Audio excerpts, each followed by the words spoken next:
একটা ছোটো খাটো একটা ডায়াগনস্টিক সেন্টার ইলাম বাজারে খুলতে চলেছি 23শে জানুয়ারি। একটা মাল্টি স্পেশালিটি হসপিটালের ওর সঙ্গে বিল্ডিং হয়ে আছে, পরিকল্পনা মাফিক তার প্রসেস চলছে, এখন সেটা চালু হচ্ছে না, ভবিষ্যতে হয়তো সেটা চালু করব।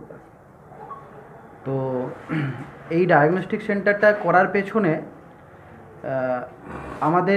আমি বর্তমানে ইলামবাজারের বাসিন্দা এবং আমার দাদুর বাড়িও হলো ঘুরিসা গ্রাম। সেখান থেকে অনেক দিন ধরেই আমার দাদু ঘুরিসা গ্রামের সমাজসেবামূলক কাজের সঙ্গে জড়িত ছিলেন। ঘুরিসা গ্রামের ঘুরিসা গ্রামের স্কুলের জন্য বেশ কিছু ডোনেশন দাদু অনেক দিন আগে, আমি যখন হয়তো ক্লাস 1 বা 2-এ পড়ি তখন ডোনেট করেছিলেন। ওখানে বাস স্ট্যান্ডের সেট, মন্দির, মসজিদ, ইভেন প্রত্যেক বছর দুর্গাপুজোর সময় বেশ কিছু কাপড় জামা এই সমস্ত বিলি করতেন। তো দাদু থাকাকালীন দাদু আমাকে প্রমিস করেছিল ডাক্তারি পড়তে যাওয়ার আগেই আর কি, যে আমি একটা দিন করে ফ্রি সার্ভিস যেন আমি ঘুরিসাতে দিতে পারি।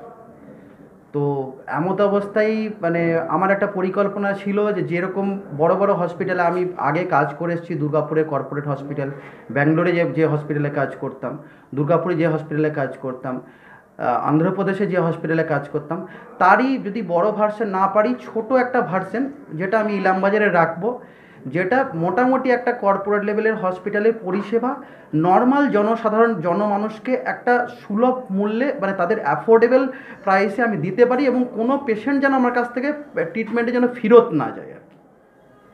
এটা ছিল আমার মূল লক্ষ্য। তো সেই হসপিটালটা হয়তো এখন চালু করছি না, ডায়াগনস্টিক সেন্টারটা আমি চালু করছি। সেই ডায়াগনস্টিক সেন্টারে সপ্তাহে আমি ডক্টর বিশ্বনাথ আচার্য, আমার ওয়াইফ ডক্টর ডালিয়া রায়, দুজন সপ্তাহে একদিন করে ফ্রি সার্ভিস দেবো। সঙ্গে আমার স্টকে যত সমস্ত মেডিসিন থাকবে সেইগুলো আমরা ফ্রিলি সাপ্লাই করব পেশেন্টদিকে।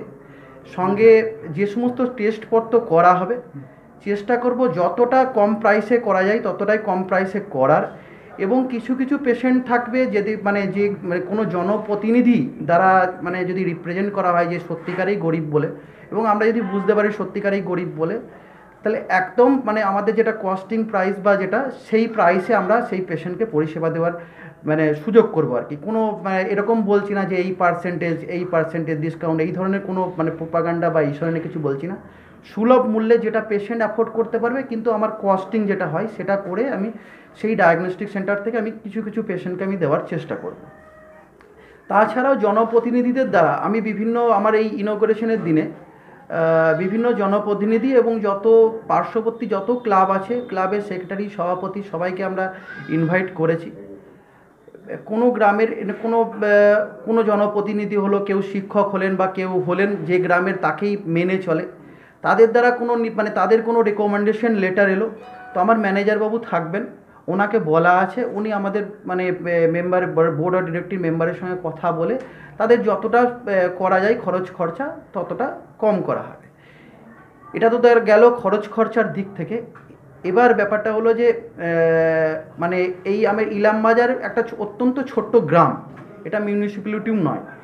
তো মানুষ কোনো দিনই আশা করে নাই যে এখানে কোনো সুপার স্পেশালিটি ব্রাঞ্চের বা স্পেশালিটি ব্রাঞ্চের সমস্ত কিছু ডাক্তার পাবে।